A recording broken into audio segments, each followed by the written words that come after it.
freeing your mind from these very prescriptive views of training philosophy and how you're supposed to build muscle can help you.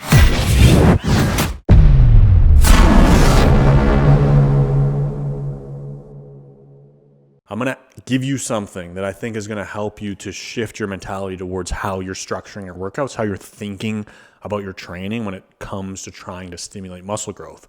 So what's common, or what's most popular, I think, is to think about it in a way where you go in to the gym and you do work. You train yourself, you push your muscles, and you break them down.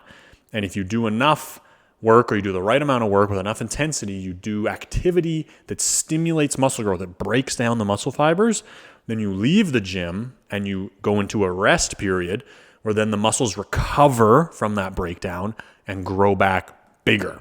Okay, and I'm not disputing this isn't how it works. It's scientifically proven, allegedly. What I've seen to be super beneficial is to bring in this other perspective that doesn't say a perspective one that I just subscribed is wrong, but it says, what if we mix in thinking about it a little bit like this? Could that help us?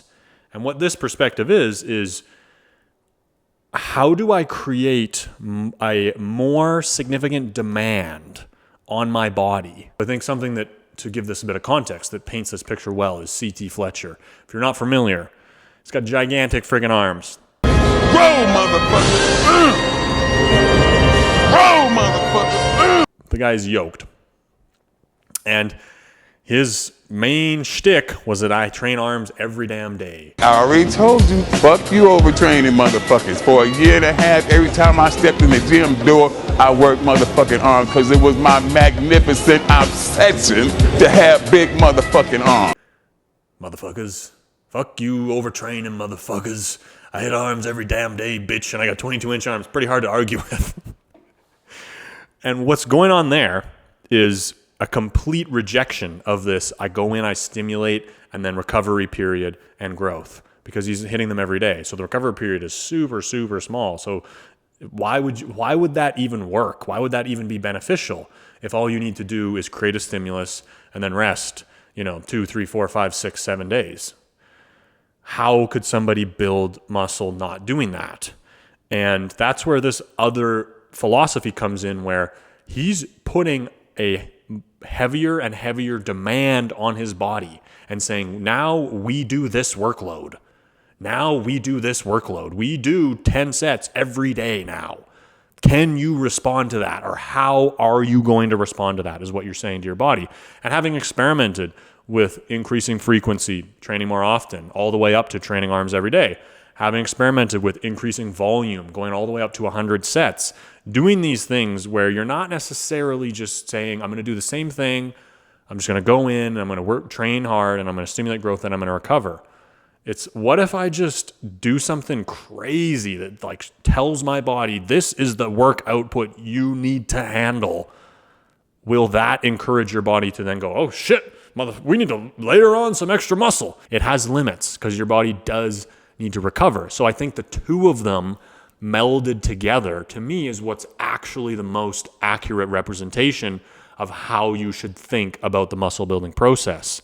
In that, yes, recovery is a thing. Yes, you do need to do substantial work to stimulate growth, and then there is a recovery period. But if you only think about it like that, you're going to be susceptible to sliding into a plateau, because it limits your ability to train more often, or to think that training more often might be good, to think that doing more volume might be good, to think that creating this more and more extreme demand and stimulus of, we do this now, so my body responds to that. And having trained for over a decade and experimented with all this shit, just doing the same thing and then waiting for it to recover over and over, it works for a bit, and then your body adapts, right? And I'm sure a lot of you can relate to this, and that's how you end up in a plateau. And that's why I think the second perspective of, okay, my body has adapted to that training, to that workload. So I don't just keep going in there and waiting for growth, and going in there and waiting for growth, and going in there and waiting for growth.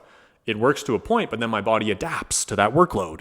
So then I need to shift into perspective 2, where I go, okay, I need to increase the workload that my body can adapt to, and then that can become my new standard. And if you do it smart and you do it right, your body can handle a lot of work. Where you run into problems is if you just jump into it. If you just did my arm, you've never trained arms before and you just did my arm workout right off rip. The advanced version, the Armzilla training program. You got to start out with the more beginner shit, the fuck sleeves beginner program. It's still pretty intense, but it's more geared towards somebody who's just starting out. And then you can scale that up over time. And that's the journey to continue to see growth and continue to see muscle gain, is to scale up your workload over time, is to up the ante, to up the stimulus. And that's maybe why somebody like C.G. Fletcher, who is super committed, who has great genetics, actually was able to see crazy growth from upping the demand and the stimulus that he puts, the workload that he's putting on his body. It is possible, and I think you can do it over time. And that's just a way to think about your training, to factor that in so that you can potentially lead to more growth. And if you're stuck on a plateau, holding on to this view of I hit the muscle super hard and then I take 5 days of recovery and this is all I'm going to do forever, I'm just going to repeat that process, and your physique has looked exactly the same for 6 months, a year, 3 years, why not venture into this other perspective? Why not let that creep into your tribal mind and consider it as potentially being beneficial and try it out? You may see some additional growth and spark some new gains. Have a great day.